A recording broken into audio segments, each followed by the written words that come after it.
Hi friends, welcome to my channel. Dikshitulu గారి కోసం మిత్ర అరవింద కూడా చెక్ పోస్ట్ చేరతారు. ఇక అక్కడున్న ఎస్ఐ కోపంగా మిత్ర అరవిందాలని ఇలా అంటుంటాడు, ఏంటి మీరు కూడా దీక్షితులు గారి కోసమే ఇక్కడికి వచ్చారా అని అంటుండగా, మిత్ర అరవింద ఇంకెవరైనా వచ్చారా అని ఒకరి ముఖాలు ఒకరు చూసుకుంటూ షాక్ అవుతూ ఉండగా, ఇక ఆ ఎస్ఐ ఇలా చెప్తూ ఉంటాడు, ఇప్పుడే ఒక అమ్మాయి దీక్షితులు గారి కోసం అంటూ ఇక్కడికి వచ్చింది.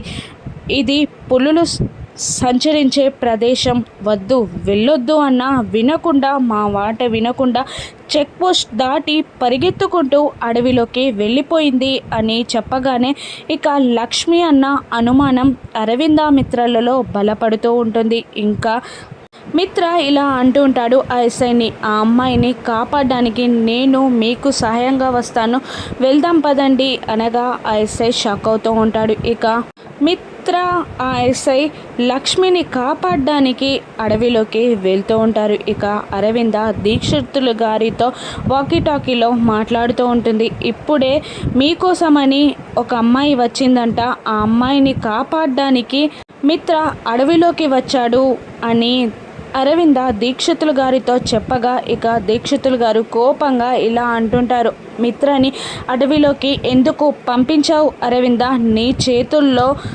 నువ్వే మిత్రాన్ని మృత్యు కోరల్లోకి పంపించావు అని దీక్షితులు గారు అరవిందని అంటుండగా, అరవింద టెన్షన్ పడుతూ ఉంటుంది. ఇక లక్ష్మిని వెతుక్కుంటూ మిత్ర ఆ ఎస్ఐ వెళ్తుండగా, మిత్ర మీరు అటువైపు వెళ్ళండి, నేను ఇటువైపు వెళ్తాను అంటూ చెరొక సైడు వెతకడానికి వెళ్తూ ఉంటారు. ఇక మిత్ర వెంట ఆ పులి పడుతుంది. పులి నుండి లక్ష్మి మిత్రని కాపాడుతుందా? ఇప్పుడైనా లక్ష్మి మిత్ర ఒక్కటవుతారా? రాను ఎపిసోడ్స్లో చూద్దాం. Thank you for watching.